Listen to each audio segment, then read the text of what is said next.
This is Newsbeat from OU Daily. I'm Megan Pratt. Here are your weekly headlines.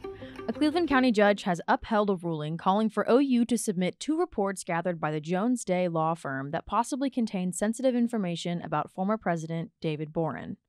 The reports supposedly detail witnesses' statements regarding allegations of sexual misconduct against Boren and Jim Tripp Hall, as well as the law firm's findings of donation data misreporting during Boren's administration. In June 22, Trey Savage, editor-in-chief of Non-Doc, filed a lawsuit against the OU Board of Regents, claiming the university violated the Oklahoma Open Records Act.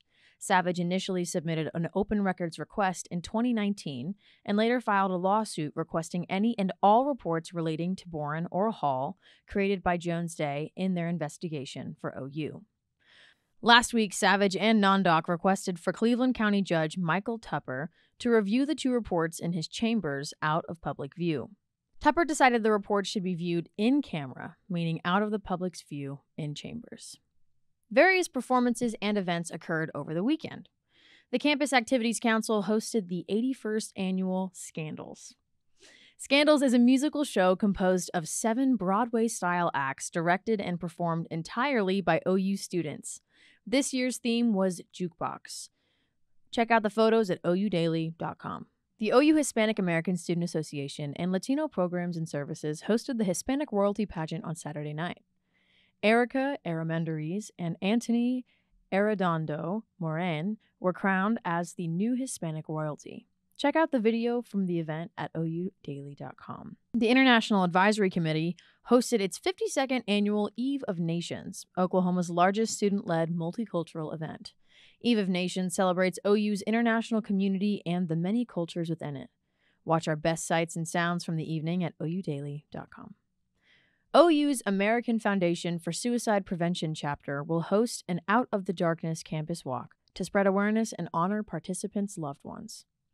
Started in November, OU's chapter of the American Foundation for Suicide Prevention, also known as AFSP, was founded by freshman Abby Smart in honor of her brother, Evan Smart. AFSP is known nationally as the largest educator and private research funder for suicide prevention. The organization hosts community and campus walks nationwide to raise funds and spread awareness. The city of Norman announced on Friday that Norman Public Library Central will close indefinitely. Since November, Norman has been investigating water leak issues from the library's roof. During the investigation, traces of mold, including black mold and fusarium, were discovered on each level of the facility.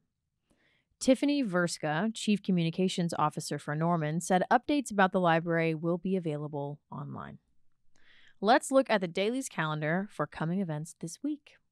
On Friday, watch artist Yoke Lore perform at the CAC Concert Series Spring Show on the South Oval. On Saturday, head to the stadium to watch OU football's spring game. On Monday, celebrate the Earth Day Fair with Green Week on the South Oval. Check the calendar tab on our website, which features campus, city, and statewide events. Thanks for listening to Newsbeat from OU Daily. This is the Daily's weekly news podcast. New episodes of Newsbeat will air every Thursday. In between episodes, keep up with us throughout the week on Facebook at OU Daily and Instagram and Threads at The OU Daily. Sports fans, be sure to check out the OU Daily Sports Podcast for the latest in sports and commentary. If you want to read more about the stories you heard on this podcast, you can find those and more online at oudaily.com. My name's Megan Pratt. I'm a news reporter here at The Daily, and we'll see you here next week on Newsbeat.